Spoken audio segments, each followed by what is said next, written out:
To repay her father's debt, she married a stranger, only to learn he was a billionaire CEO hiding his true face. Houston, 11:48 p.m. The sky was soaked in lightning. The air smelled like summer rain and betrayal. She didn't knock. Jenna kicked open the hotel suite door with a baseball bat in one hand and her heart in the other. Room 666. Got you, you cheating son of... But it wasn't her ex. It was a man, shirtless, tie undone, whiskey glass in hand. He didn't flinch, just stared. "Wrong room," he said, voice like velvet over gravel, "but you can stay." And she should have turned around. Should have walked out before he stood up and asked, "Jenna Cross, right?" Her blood turned to ice. How the hell did he know her name? He stepped closer. "You're my wife." Moment. 3 years ago, her father sold her off in an arranged marriage she never accepted. She never met the man. Until tonight. And he just happened to be her new boss. Some women remember their wedding day by the color of the flower. Jenna Cross remembered hers by the sound of her father's voice, slurred, smug, and full of smoke. "You think you got a better plan, darling?" Walter Cross had grinned, waving a pen like a dagger.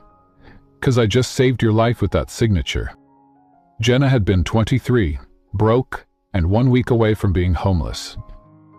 Her mother was long gone, her Aunt Ellen was too bitter to help, and her father... Well, Walter Cross always found a way to make his own failures her problem. He pointed at the document on the wobbly table in their East Texas trailer. Legal Inc., marriage license, 2 names, Jenna Cross. Grayson Ward. She blinked. "Grayson Ward? You mean the billionaire?" "Don't worry, you ain't his type," Walter chuckled. "It's just paperwork. For his grandma's will or something. You sign, you get to keep the trailer. I pay off some debt. No one even has to meet." Jenna's hand hovered above the pen. Some girls dream of white lace and gold bands. Jenna just wanted to stop chasing shut-off notices and bouncing from job to job. She signed. No ring, no photo, no vows. Only a shadowy courier who took the license and left her alone in the silence. She told herself it didn't matter.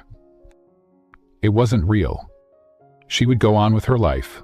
Grayson Ward would go on with his. 2 names tied in ink, never meant to meet in flesh. 3 years later. The storm had followed her all the way to Manhattan. Or maybe storms just liked her. Jenna stood outside the Empire Grand Hotel, hair soaked, boots muddy, and heart beating like it wanted out of her chest. She wasn't here for Grayson. She wasn't even sure if the man on the 66th floor still remembered she existed. No, she was here to catch her ex-boyfriend cheating with her cousin. Instead, she barged into the wrong hotel suite and locked eyes with a man pouring whiskey, shirt undone, scowl sharpened like winter. Tall, cold, ageless. Grayson Ward, her husband. He didn't recognize her. "Wrong room?" he asked, voice low and slow, like bourbon over ice. Jenna nodded and backed out, mortified. She didn't say a word. And he didn't stop her. 2 days later, she walked into the job she never applied for, thanks to a cousin pulling strings at Whitestone Corp. She just needed the paycheck, didn't ask questions, until she opened the glass door to the top floor office and saw him again. Grayson Ward, CEO, billionaire, Ice King of Manhattan. The man who didn't know he was married to her. His eyes narrowed. "You again?" Jenna swallowed. "Me again?" He didn't smile. He didn't fire her. He handed her a stack of contracts. "You work for me now." That night, Jenna found the envelope she'd tried to forget. At the bottom of an old boot box, beneath her mother's pearls, was the marriage certificate. Jenna Cross, Grayson Alexander Ward. Dated, signed, stamped. She stared at the paper until her hands went numb. Her name was still on his, and his name had never left hers. She whispered to the empty room, "What the hell did I sign up for?" Chapter 1. The contract I couldn't tear. The elevator ride to the 33rd floor felt like standing in a hurricane with no wind, silent, crushing, inescapable.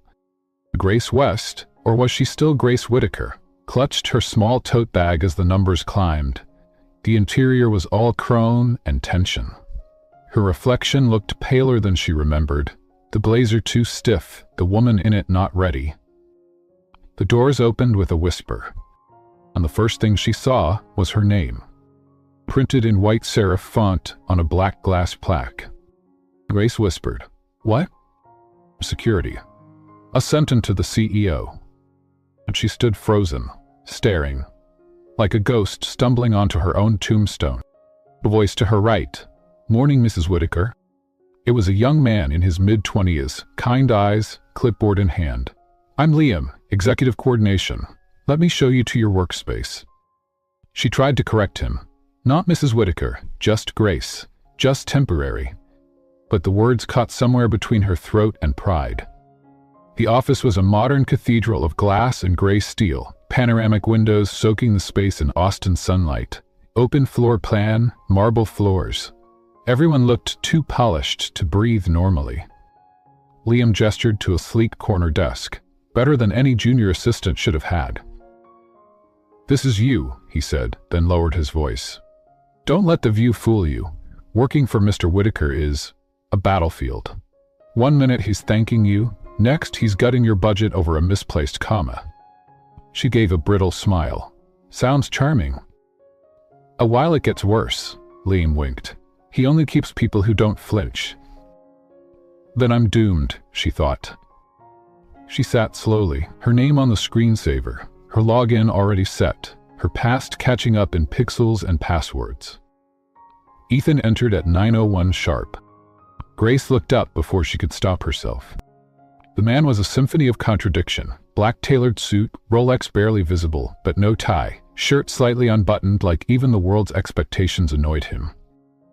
He didn't acknowledge her, just tossed his briefcase on the leather desk and said, "Print and bind the Peterson report. Full color, my margin notes stay. You'll find them on the drive."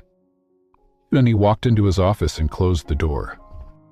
No good morning, no mention of their tangled past, just work. Grace exhaled. The room, however, did not. By 10:30 a.m. she discovered three things. Ethan still drank his coffee black, no sugar, one dash of cinnamon. His current assistant had left mysteriously 2 weeks ago. Everyone on the floor spoke of him in hushed reverence, as if he were both God and IRS auditor. She managed to get the Peterson report done and placed it neatly on his desk. At 11:02 he emerged, glanced at the bound file and said, without looking at her, "You took out the tab dividers." "I thought." "Don't think. Replace them." Her jaw clenched. "Yes, Mr. Whitaker." He paused. "Say that again?" "Mr. Whitaker?" He turned fully now, walked to her desk, leaned on the edge, eye level close. "You used to call me Ethan." Her breath stilled. "It was before," she said. "This is now." He didn't flinch. "Right, the part where you left without a word and assumed I wouldn't care." Her voice dropped. "I didn't assume. I hoped." He stared at her a beat too long, then straightened. "Redo the report."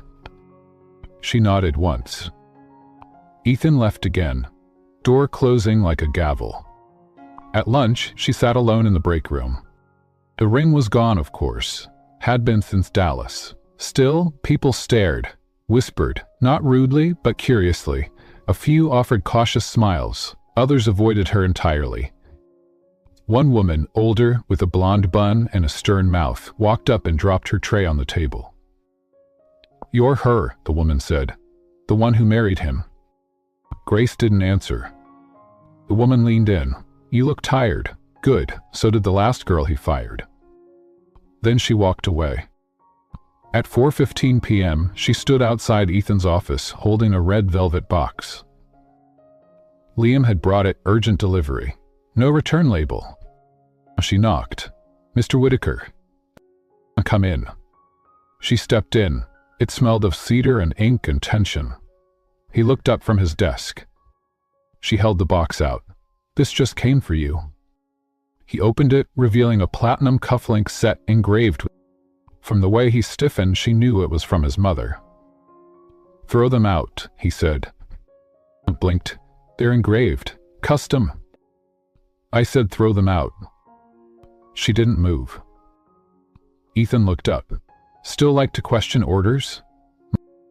Still like to bark them?" Silence. Then something flickered in his eyes. He leaned back, suddenly more amused than angry. "Maybe this will be fun after all," he said. Grace turned, gripping the box, but before she reached the door, he added quietly, "We left. But don't forget you signed that marriage certificate." And she stopped. 3 years, Grace. I never filed the divorce." That night, Grace stood at the foot of her tiny Austin apartment bed. Her phone buzzed. A text from Liam. "We asked for you to be in early tomorrow, 7:45. She stared at the screen. Then, from the bottom drawer, she pulled out an old journal. Inside it, taped on the first page, was the courthouse receipt from the day she married Ethan Whitaker. 3 years ago, room 204, Clerk M. Harrison. Her hand trembled. She closed the journal. She couldn't tear the contract, because it wasn't on paper anymore. It was in her memory, and maybe, deep down, still in her heart. Chapter 2. The CEO and the Coffee Cup. The morning haze hadn't lifted from downtown Austin when Grace stepped into Whitaker Tower. The building's lobby, usually bathed in cold elegance, felt strangely intimate that day. Maybe because she was walking in before the janitor had even finished buffing the tile. 7:42. IME 3 minutes early, just in case. She made her way to the elevator, coffee in one hand, nerves in the other. Her reflection in the brushed chrome caught her off guard. She looked polished, resilient, but only on the outside. The moment she reached the 33rd floor, the scent of roasted beans and lemon disinfectant hit her all at once. The office was silent, and he was alone. She turned on her monitor, slipped her bag under the desk, and opened Ethan's Outlook calendar. Meetings, calls. One strange entry at 8:30. Window 2B. Keep free. No guests, no staff. Before she could overthink it, a door creaked behind her. Ethan, in a crisp gray shirt, no tie, sleeves rolled, his usual armor. And for once, no words. He walked right past her and into his office. But something was different. His steps slower, his eyes unreadable. At 8 o'clock, Grace set his coffee on the tray. Black, 1 cinnamon, no sugar. She hesitated. Then, from her own purse, she pulled out a small silver thermos, her emergency stash of vanilla oat milk. Just 1 teaspoon. She stirred it in gently, careful not to swirl too much. She walked the tray to his office. Knocked. "Come in." She entered, lips parted to explain, but Ethan had his back to her, staring out the window, hands in pockets. The skyline stretched wide beyond him, frosted with morning fog. The Colorado River cut the city like a wound that never healed. He didn't turn around. "Window 2B, he said softly. "That was where you stood the day you left." Grace froze. You didn't look at her, just nodded slightly toward the corner window. "You waited for your cab there, 15 minutes. I watched the whole time." Her fingers tightened around the tray. "Why didn't you stop me?" He turned now, eyes sharper, but not angry, just... "You already had your suitcase." "I would have stayed." "No, Grace, you wouldn't have. And I didn't want to hear you lie again." Her chest tightened. "I didn't lie. I was scared." He took the coffee from her tray, took a sip. Paused. "What's this?" he asked. She hesitated. "Just oat milk. I thought it might balance the bitterness." His eyes locked on hers. "You remember?" Grace nodded. "I remember everything." For a long time, neither of them spoke. Then Ethan did something unthinkable. He smiled. Just barely. Then said, "You know this means war, right?" She blinked. "What does?" "You trying to fix me with oat milk?" A soft laugh escaped her, unintended, uninvited, but real. He set the cup down. "I have a meeting at 10. If you're coming, prep me like you used to. Otherwise—" "I'll be there," she said quickly. Their eyes met.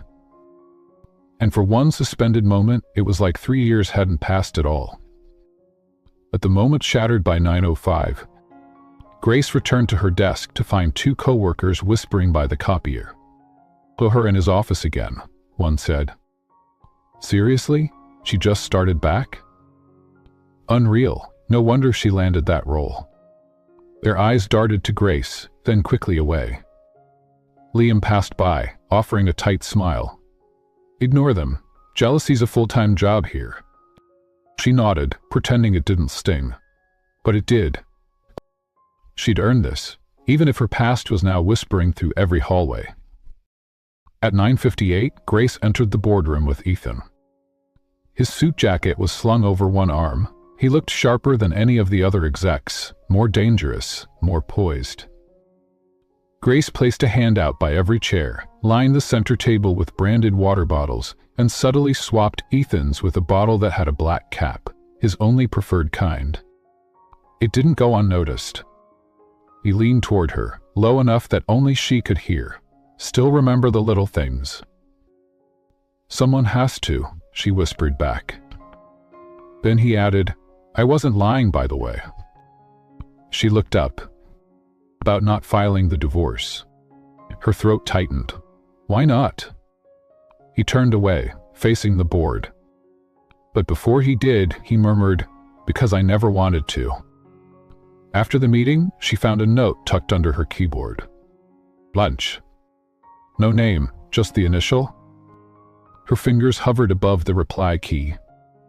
She deleted her own message 3 times. Finally, she typed, "Only if there's oat milk." Chapter 3. Your assistant is your wife.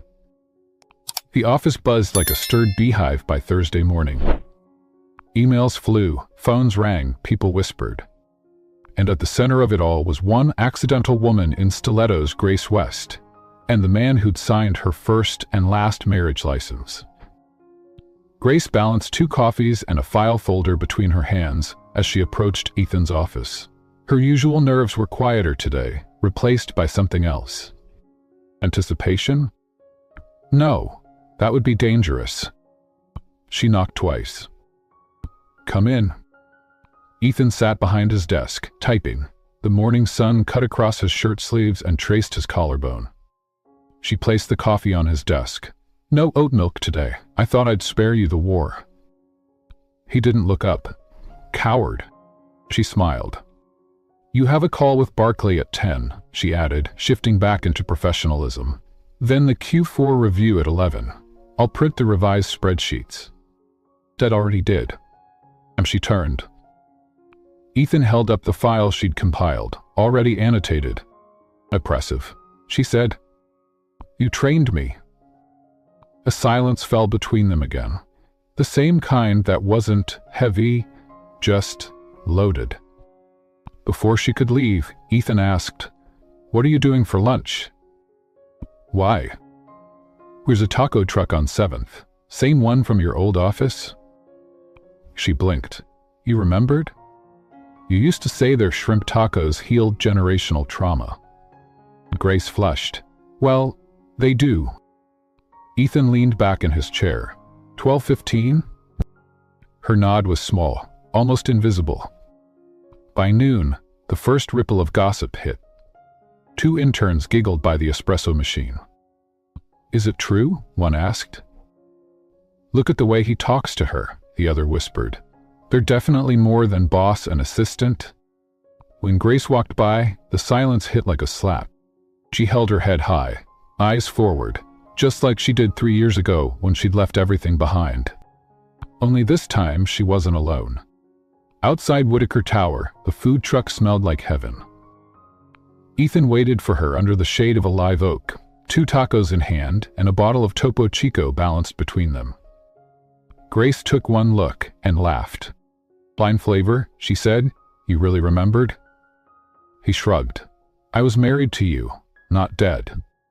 They ate side by side on a concrete bench. No one said anything for a while, until Ethan spoke. "They're talking, aren't they?" Grace didn't pretend to misunderstand. "Yes." He nodded. "I could send a company-wide email. Shut it down." Bunked. "Because if you do that," she said softly, "you'll just confirm it's true." He looked over at her, squinting against the light. "Is it not?" She turned away, lips tight. "I'm just your assistant." "You're not." "Why, that's what we agreed." Ethan tossed his napkin into the trash. "That was before I knew oat milk still makes you smile." Later that afternoon, Grace was called to HR. She walked in to find the company's director of communications, Lydia Sloan, waiting, lips tight, fingers steepled. "Close the door, Miss West." Grace did. Lydia slid a printed photo across the table. It was from this morning, she and Ethan on the bench, sharing tacos, smiling. "Is this appropriate conduct for a senior assistant?" Grace's cheeks flushed. "It was lunch. Or, we always say we're old friends." "That's not what the building's saying." Lydia leaned in. "There's a rumor going around that you're Ethan Whitaker's wife." Grace froze. "Obviously, we're not entertaining such claims, but I need you to either confirm or deny them, formally." Grace blinked. Her heart was a hammer against her ribs. And then she lied. "I'm not." Lydia raised an eyebrow. "Good, keep it that way." Grace ran to the 33rd floor and straight into... "You lied," she hissed the second the door clicked shut. Ethan stood from his desk. "About what?" "They're saying I'm your wife. HR confronted me. I denied it." He stepped closer. "You what?" I panicked. Ethan, if they find out it's true, I'll be fired." "You won't." "You don't know that." "They won't touch you." "Because if they do, I'll burn this company to the ground." And she stared at him. His voice had gone low, dangerous, and so heartbreakingly protective. She hated how that still mattered to her. "Them," she said softly. "We can't keep hiding this." "I agree. What do we do?" He pulled open a drawer and set something on the desk. Small black folder. Her eyes widened. "You carry our marriage license in your drawer?" Morgan said, "I carry it in my heart. This is just for backup." She almost laughed, then almost cried. "What are you saying?" she asked. Ethan looked at her, really looked, and said, "Let's tell the truth together." Chapter 4. The Woman in the Photo Frame. The elevator doors closed with a metallic sigh as Grace rode up to the penthouse floor of Whitaker Tower. After everything that happened at work today, the HR warning, the whispered looks, Ethan had asked her to meet him at his place. Not the office. His place. A space she hadn't stepped into in 3 years. Her fingers trembled as she adjusted the strap of her purse. The elevator stopped at floor 39. The doors opened to polished oak floors, tall glass windows, and a memory that hit like a tide. Nothing had changed. The same gray suede couch. The same books on the shelf, still stacked unevenly by theme instead of title. That ridiculous cactus she once overwatered, still alive somehow. A small part of her ached with recognition. "Grace?" Ethan's voice was soft, coming from the hallway. She turned. He stood at the end of the corridor, barefoot, his sleeves rolled up, the top button of his shirt undone. He looked less like a CEO and more like the man who once fell asleep with her hand in his, 3 days after her mother died. "I wasn't sure if you'd come," he said. "I wasn't sure either," she answered. He gestured to the kitchen. "I made tea." They sat at the granite island, The clink of spoons, the quiet whistle of the kettle, it all felt so painfully normal, and yet they were anything but. Ethan leaned forward, elbows on the marble. I didn't plan for this to happen at the office. Fudge. I know. I thought we could stay quiet, safe, but I don't want to lie anymore. Grace wrapped her hands around her cup. Neither do I. There was a silence, not uncomfortable, but careful. Then she asked, "Why did you keep the marriage license?" Ethan looked down. "Because it was the only proof I had that you didn't walk away from me completely." She swallowed. "I never stopped being your wife," she whispered. "I just stopped knowing how to be your everything." After tea, Ethan offered her a guest towel and told her to go get comfortable. She wandered into the study instead, old habits guiding her feet. And that's when she saw it. The photo. It sat on a shelf beside his grandfather's compass and a leather-bound edition of Leaves of Grass. A candid picture, her face turned slightly, laughing at something off-camera, hair wind-tangled and messy. It had been taken the day they eloped, in Marfa, and he had framed it. She stared, frozen.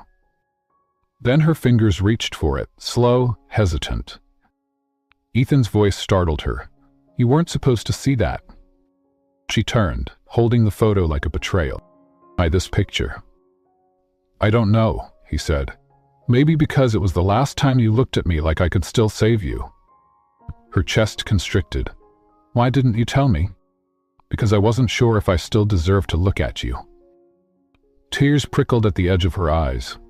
"When we were kids. We married too fast. I was grieving, and you were trying to give me something solid."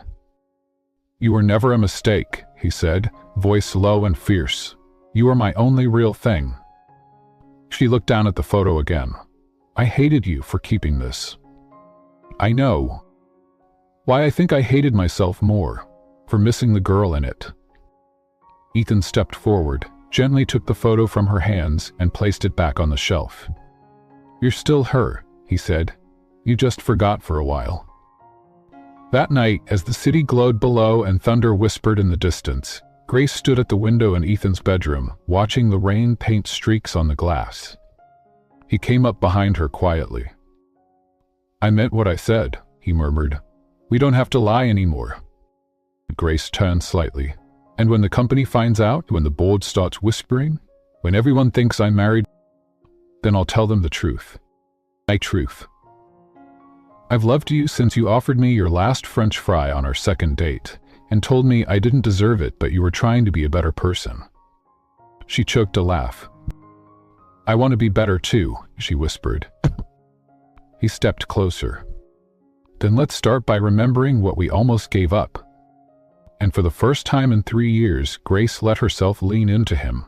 Not as an assistant, not as a liability, not even as a wife. Just as Grace, the woman he'd waited quietly for. Chapter 5. The Divorce That Never Happened. The morning air in Austin held a quiet, weighty warmth, the kind that made shadows longer and silences deeper. Grace sat in the small, sunlit corner of her apartment, staring at the envelope in her lap. It had been there for weeks. Unopened, unsent. Doorsling typed in sharp black letters across the seal. A part of her had wanted to believe Ethan had forgotten, or maybe that he was waiting for her. But the rational part, the wounded, careful part, knew this was overdue. She had filled out her side, signed it. Now all it needed was his signature. And closure. That afternoon, she stepped back into Whitaker Tower, not as an employee, not as the woman hiding from a secret marriage, but as the woman ready to end it. Ethan was in his office when she arrived. Sunlight filtered through the glass behind him, catching the edge of his jaw as he read something on his tablet. He looked up the moment she knocked, and his eyes softened. "You came. I need to talk to you." He nodded, standing slowly. "Of course." She stepped in and pulled the envelope from her bag. "I brought the papers." Ethan didn't reach for them. "I thought we agreed to talk," he said. Grace inhaled. "We did, But talking isn't the same as pretending. This isn't working. Ethan's face didn't change, but the air between them did. He stepped closer. Then I need to show you something first. He walked her down the hallway to his private suite, the one he used on long workdays when he didn't want to go home. It was quiet inside. No lights, just soft blue from the afternoon sky pooling through the windows. Opened the top drawer of his desk, pulled out a folder, handed it to her. Grace opened it. Her own handwriting stared back at her. Her signature. The original divorce filing, untouched, unsent. "You never filed it?" she whispered. "I couldn't." "Ah?" Ethan exhaled, sitting on the edge of the low couch. "Because it didn't feel honest. We didn't really end, we just got quiet." Grace looked down at the papers, then slowly sat across from him. "I thought I was doing the right thing, letting you go," she said softly. "I thought you needed someone stronger." "I never asked for perfect," Ethan replied. "I asked for you." Tears welled in her eyes. "You don't get to keep me in this in-between, Ethan. I need to move forward." He nodded. "Then let's move forward, together." The next morning, Grace found herself driving west, not to the courthouse, but to Marfa. Back to the place where they'd once exchanged vows, barefoot beneath a tin-roof chapel, surrounded by desert wind and wildflowers and the kind of laughter that only belongs to people who believe they have forever. Ethan had sent her a message that morning. If we're going to end something, let's do it where it began, or decide to begin again. She wasn't sure which answer she'd give him yet. When she arrived, Ethan was already there, standing by the fence with his jacket folded over one arm and dust on his boots. The sun lit his profile like an old photograph. He turned when she stepped out of the car. "I thought you might not come," he said. "I wasn't sure either." They stood in silence for a long moment. Finally, she asked, "What are we doing here?" "I wanted you to remember us. Not the job, not the board, not the scandal. Just us." Then Grace looked out at the quiet landscape. "I've changed." "So have I." He stepped closer. "Well, I never stopped hoping you'd come back." Her voice trembled. "I'm scared." "I am too," Ethan said. "But I'd rather be scared with you than safe without you." They sat on the hood of her car, legs swinging like teenagers, watching the sun slide behind the dusty hills. "You still have the ring?" Grace asked suddenly. Ethan reached into his pocket and pulled out the slim gold band. She laughed, a choked, surprised sound. "You kept it?" He smiled. "I kept everything." "I lost mine," she admitted. "Then we'll get you a new one." She looked at him then, really looked, at the man who never cashed the divorce, at the man who framed her photo, at the man who never stopped being her husband. Grace reached over and took his hand. "Maybe we were just paused," she said. "Maybe," Ethan agreed. "Well, I don't want to be paused anymore." He turned to her, his fingers tightening around hers. "Then marry me again." She blinked. "Now?" He stood, offered his hand. "No audience, no lawyers, just you and me." She smiled, her eyes shining. "It's no different. No flowers?" "Us." They stood beneath the desert sky, no vows, no priest, just a promise, spoken between two hearts that had already survived the worst. "I still choose you," Grace whispered. "I always will," Ethan said. And this time, when she leaned into him, it wasn't goodbye. It was coming home. Chapter 6. The Woman They Didn't Expect. The Whitaker Foundation Gala was held beneath vaulted glass ceilings and chandeliers that dripped gold like honey. Grace had only ever watched these kinds of evenings from the mezzanine, quiet, unnoticed, efficient in her duties.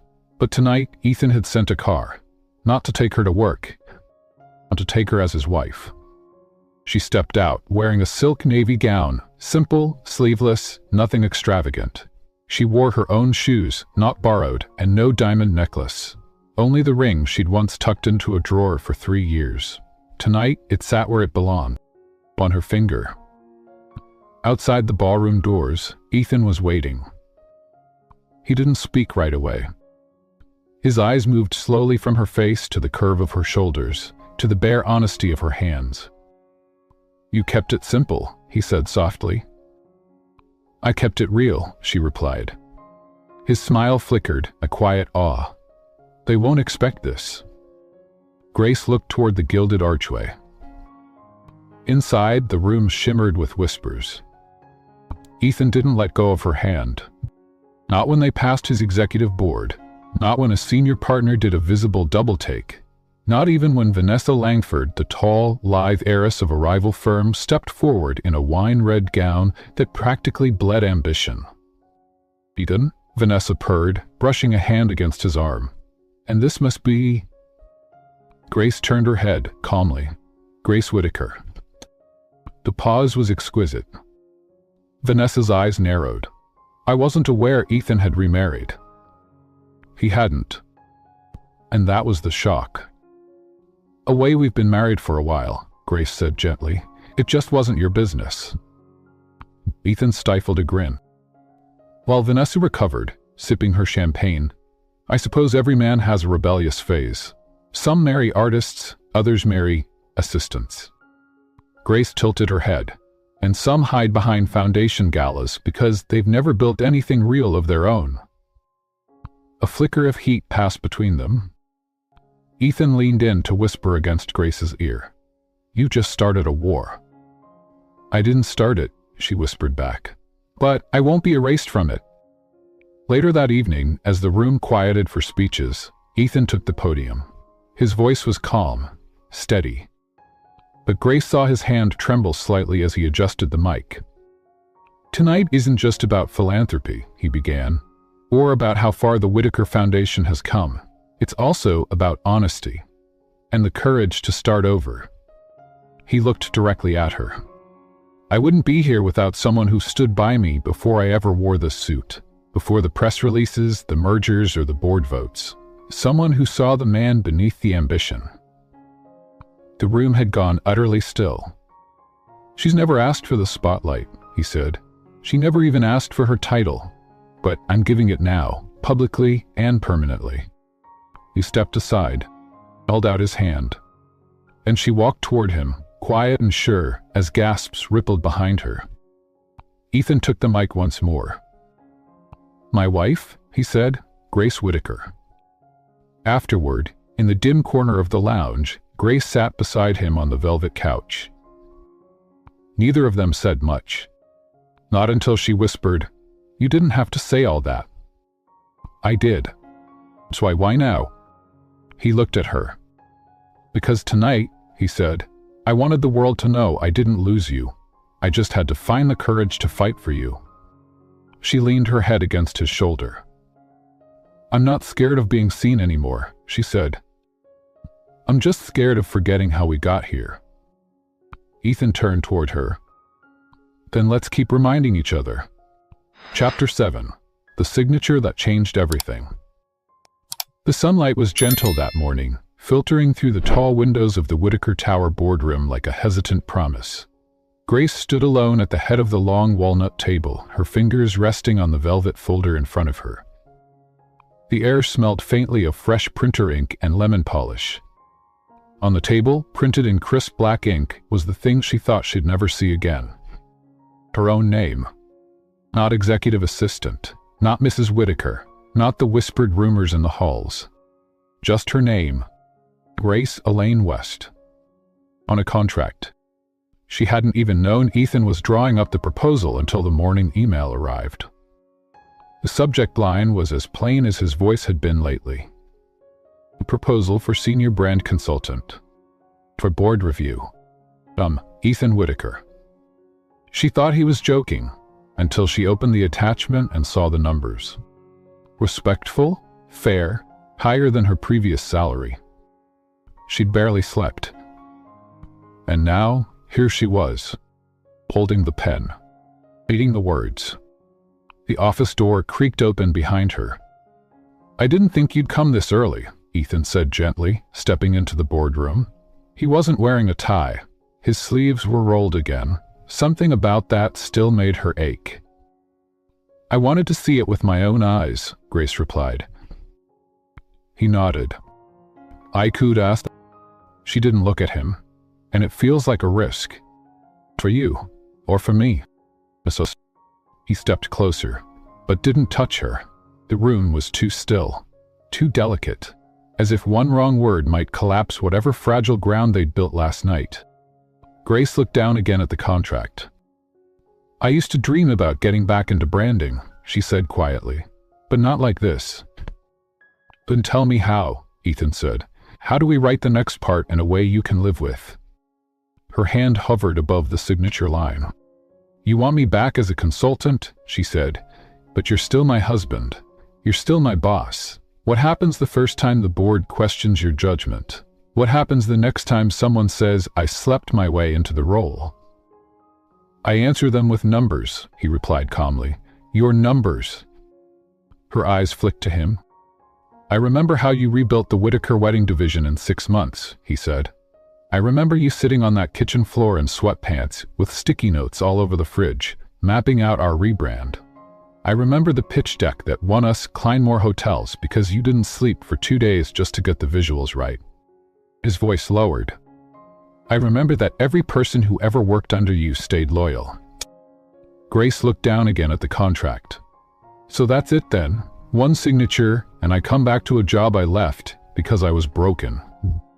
He was quiet. Then he said, You're not broken now. She looked at the pen in her hand. You sure about this? I've never been more sure of anything. Grace exhaled. Then, with hands that shook just slightly, she signed. They didn't say much on the elevator ride down. The air felt electric with something new, the kind of silence that came after saying something too honest. At the building's street level, Ethan turned to her just before the doors opened. You know what this means? She nodded. It means the past doesn't get to be the whole story. 3 days later, Grace was back in her own office, smaller than the executive suite, but bright, glass-walled, and full of light. Her first day back had been complicated. Some whispered, and smiled too brightly, and some simply pretended not to see her. But none of it mattered. Not when she walked into a space where her name was on the door. Her notes were already laid out, and a handwritten sticky note, unmistakably Ethan's, waited on her keyboard. Bigum hell. She smiled, despite herself. He hadn't knocked on her door all morning. He was letting her have the space, the dignity, the control. She appreciated it more than she could say. 2 p.m., she'd already reviewed 3 brand case files, redlined a launch proposal, and scheduled 2 meetings. Her mind felt clear in a way it hadn't in years. Until a call came from the yard. A standard welcome back check-in. Some signatures needed to be redone, forms to update. She walked downstairs with a stack of documents, half-focused until she turned the corner, because on the table across from her was their marriage license, paper clipped to a corporate file. She froze. The HR director, a sweet woman named Carol, looked up.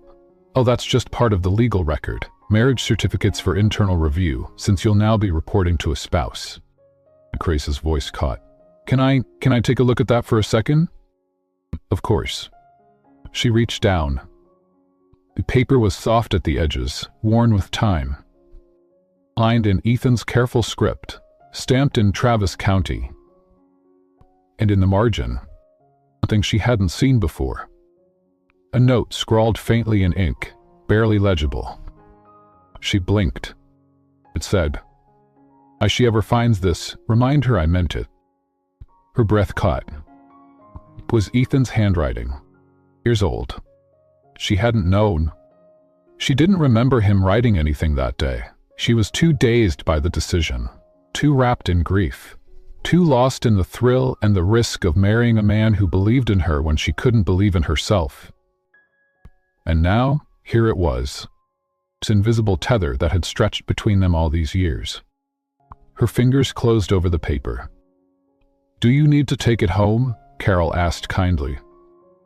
No, she said, voice shaking. I just needed to remember something. That night, she stood outside the Whitaker townhouse, holding the slip of paper like it might fall apart if she let go. She didn't buzz the intercom, just waited. It didn't take long. A few minutes later, hair damp, barefoot again. He didn't speak. Neither did she. She simply held out the marriage license. He looked down at it, then up at her. You found the note, he said. He nodded. You wrote it the day we got married? He nodded. He gave a small, helpless smile. Because I was scared you'd forget the part that mattered, the part where we didn't do it for anyone else. Grace stepped inside, closing the door behind her. I didn't forget, she whispered. I just lost the map. Ethan stepped forward, slowly. We want to find it again, he asked. Together? She stared at him. Then, slowly, she nodded. I think I just did. Chapter 8. The day they finally said it. It started with something simple. A dinner reservation. Nothing extravagant, just a corner booth at Rosedale's on South Congress. The kind of place you went when you were too tired to cook, but still wanted something that tasted like memory. Ethan had made the reservation himself. No assistant, no calendar sync, no quiet hovering from his executive team. Just him. Grace sat across from him, the candlelight catching on the amber in her eyes. She wore a navy dress with a tiny tear at the seam, a dress she used to wear. They both ordered catfish. Both left their phones face down. Ethan watched her slice into the flaky meat and said softly, Do you remember the first time we ate here? Grace nodded. We sat outside. The waiter spilled iced tea on you. When you said, Good, maybe it'll knock the smug off you. She smiled. You were smug? I was in love, he said. The air changed. Just like that? Grace looked up, startled. Ethan. I know. I should have said it years ago. He pushed the plate away. His voice was steady, but his hands weren't. I loved you the day I signed the NDA that said I couldn't disclose our marriage.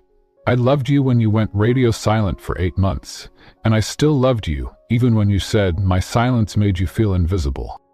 Her throat closed. The restaurant, the music, the clatter, it all fell into a blur.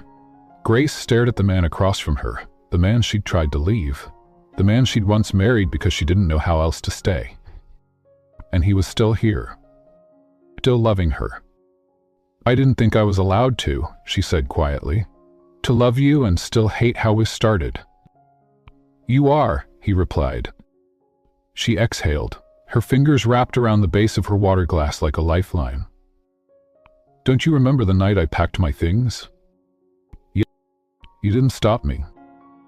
I didn't know how. The confession settled between them, heavy, necessary. Grace set her fork down. Ethan, I didn't fall out of love with you. I just fell out of trust. He leaned in, eyes raw. Then, let's rebuild that. He opened the small velvet box from his pocket. Not a ring, not a proposal. Just a simple charm, a tiny gold book with a single word etched inside. Ours. Her breath hitched. We don't have to erase the past, Grace, but we can start writing a new chapter. She didn't reach for it. Not yet.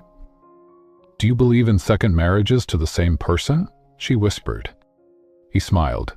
Only when they're based on the first love that never really left. She closed her eyes, let the words settle, let the silence wrap her like a coat she hadn't worn in years. And when she opened them again, she nodded, once. Then took the charm in her palm and whispered the words they both needed to say. I love you. He reached for her hand, voice shaking now. I've always loved you. That night, they didn't go back to Whitaker Tower or her apartment. They walked along Lady Bird Lake, shoes in hand, the city humming around them. For the first time in a long time, they weren't Grace West and Ethan Whitaker, assistant and CEO. They were just two people who never stopped choosing each other. Chapter 9. The Claws She Tore Apart. The sky over Austin darkened with a promise of summer rain, the kind that swept in without warning and left everything raw and new. Grace stood alone in the conference room on the 18th floor of Whitaker Holdings, clutching a manila folder labeled in Ethan's meticulous handwriting. Merger proposal, the internal review. But what sat inside wasn't just business, it was personal. Tucked behind a stack of reports was an old envelope. Ivory cream, her name written in cursive she recognized too well. She opened it with trembling fingers. Inside was a copy of their prenuptial agreement. A document she'd signed without reading. Naive, in love, grieving. Her eyes scanned it now, heart catching on a clause near the bottom. In the event of any dispute, all assets revert solely to the primary partner, Ethan Charles Whitaker. The secondary party, Grace Margaret West, waives all claims unless the marriage exceeds 5 years. They had made it to 4.5. Grace felt the betrayal like a slow knife. She remembered the night they signed it. A bottle of champagne, a rooftop view, Ethan holding her hand, whispering, "It's just paperwork, baby. Nothing will ever come between us." Now she wasn't sure what had hurt more, the clause or that he thought she'd never find it. The door opened. "Ethan?" He froze when he saw what she was holding. "Grace, you hid this from me." His jaw tightened. "I didn't hide it. You said you didn't want to read it back then. And you were more than happy to let me sign blind?" "It was standard legal protection. My lawyers insisted." She stared at him. "Did you think I was going to run off with your money, or did you just want to make sure I'd have no ground to stand on if I left you?" He stepped closer. "Grace, I never once thought you'd leave me, and I never expected we'd fall apart. Then why didn't you tear this up when we got back together?" "Because I forgot it existed." "You forget a lot of things," she whispered. Thunder cracked in the distance. She walked to the window, the city lights shimmering in the glass, and for a long moment, neither of them spoke. Then Grace turned, quiet but resolute. She held up the agreement, looked him dead in the eyes, and ripped it down the middle. Ethan flinched. "That's not legal." "I don't care if it's legal. It's done." "Grace, I'm not here because I want your money. I'm here because I still believe there's something real between us, but I'm done pretending this is balanced when it's not." He moved closer. "Then help me fix it. Rewrite it. Together. Make it fair." Her voice cracked. "I need you to see me as your equal, not your afterthought." "I do. I always have. And then act like it." He stepped back, nodded once. She walked past him toward the door, the torn paper still in her hand. "Grace, where are you going?" She paused, glanced over her shoulder. "Rewrite my story, with or without you." And then she left him standing there, not as a woman abandoned, but as one reborn. Chapter 10. The Room That Held the Rain. The rain had returned to Austin like a memory that refused to stay buried. Grace stood by the floor-to-ceiling window of Ethan's penthouse, watching the city blur beneath a sheen of water. Behind her, the room held its breath. It was as if the entire space waited for what came next. Ethan sat on the edge of the couch, elbows on his knees, hands threaded tightly together. He hadn't spoken since she'd arrived, not since she'd opened the envelope. In it, the clause she'd torn, the contract that had once protected them, that had once defined them, it was no longer intact. She'd torn it, not in anger, but in finality. "You know," she said softly, still watching the rain, "I used to think love meant never breaking things, never getting messy, never walking away." Ethan looked up. She turned slowly, her eyes were tired. "Violet, maybe real love is the one that survives the tearing, the breaking, and still wants to stay." Ethan rose slowly. "Then why does it still feel like I lost you?" She stepped forward, her voice barely above a whisper. "Because I had to lose myself first." He closed the distance between them, but didn't touch her. "And now?" he asked. Grace reached into her coat pocket and pulled out the ring, the one she hadn't worn in years, the one she'd found tucked in a drawer of an apartment she hadn't called home since before she forgot how to say his name without bitterness. She held it out. "Now I remember why I said yes the first time." His hand trembled as he took it. "Not as a contract," she said, "not as a clause." He looked into her eyes. "Like as a beginning." Ethan's voice broke. "I miss the woman who always stood in the rain and didn't flinch." Grace smiled through tears. "Then kiss her, Ethan, and don't ever ask her to run again." And so, in the room that held the rain, with no contract, no shield, and nothing but hearts laid bare, Ethan kissed her like he remembered every version of her, and promised to hold each one. Marriage they chose again. The sun rose over Austin with the gentlest gold, a light that didn't announce itself but arrived slowly, tenderly, like healing. Grace West stood barefoot in the kitchen of Ethan's lakeside cabin, cradling a chipped mug between her palms. There was a crack down the side of the handle, one she remembered from 3 years ago, before their world cracked too. It hadn't been replaced. Neither had she. Behind her, the room was quiet. No boardroom tension, no executive masks, just the hush of morning and a faint record playing in the next room, an old Patsy Cline song, full of sorrow and hope. Ethan came in from the porch, a blanket draped over his shoulders, his hair a little messier than usual. He looked like he hadn't slept, and somehow like he'd never rested easier. He stopped in the doorway. "You're still here," he said, voice rough with sleep. Grace smiled, soft but sure. "Yeah, I'm still here." They hadn't said much since the board meeting, since she'd torn up the contract in front of a dozen silent executives and told them the truth, that she was his wife, that she had never stopped being, that she wasn't asking for their permission anymore.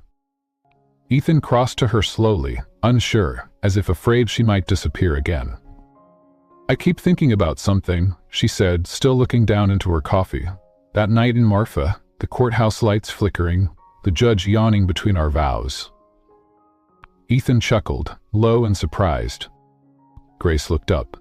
"Do you remember what you said after we signed the marriage license?" He nodded. "I told you that even if no one else in the world believed in us, I would." She stepped closer. "You kept your word, even when I didn't." Silence settled between them. Not heavy, just full. And then, gently, Grace slid her hand across the counter. Ethan met it with his, fingers locking with a kind of reverence. "I think," she said, "we should get married again." His brows lifted, just slightly. "Again?" She nodded. "Not for the board, not to save face, not because we need to hide or prove anything. Just to choose it. Out loud, in the light." Ethan exhaled like the breath had been waiting in his lungs for years. He pulled her hand to his chest. "Then let's choose it. Every day. No prenup, no contracts. Just you and me in a kitchen that smells like rain." Grace looked toward the window. The storm from the night before had passed, but the glass still held the story, streaked with the memory of weather, of weight, of everything they'd survived. That afternoon, they drove to the courthouse again. No fancy suit, no designer dress, just Grace in jeans and a soft white sweater. Ethan in a button-down he hadn't ironed. Their vows weren't flowery. No one cried, but they meant every syllable, especially the quiet ones. "I do," he whispered. "I do," she echoed. And this time, it wasn't rushed, or fearful, or hidden. This time, it was chosen. Later, back at the cabin, they found themselves dancing to silence in the living room, her head against his shoulder, his hand at her waist. The light from the fireplace flickered like the memory of everything they had almost lost. And Grace whispered against his chest, "Thank you for waiting for me." Ethan kissed the crown of her head. "You weren't late. You were just finding your way home." A quiet life. Grace still wakes early. She still burns toast sometimes. Ethan still forgets to label folders in the shared drive. They still argue over whether jazz counts as music. They still grieve, a little, for what they lost in the in-between. But the love? The love came back, gentler, wiser, less afraid. There are no public declarations now, no headlines, just notes tucked under pillows, quiet coffee refills, rain hitting the windows, and one framed photo still on the shelf in Ethan's study of a girl laughing into the wind on the day she said "I do" the first time. Next to it now sits a second photo. Same girl, but the same man. Older, stronger, wiser, still in love. Sometimes the most radical thing you can do is stay. Not because it's easy or convenient or perfect, but because the person in front of you, the one who broke you and held you and waited, is still the one you choose. Even when the storm rolls back in. Even when the room holds the rain. Especially then.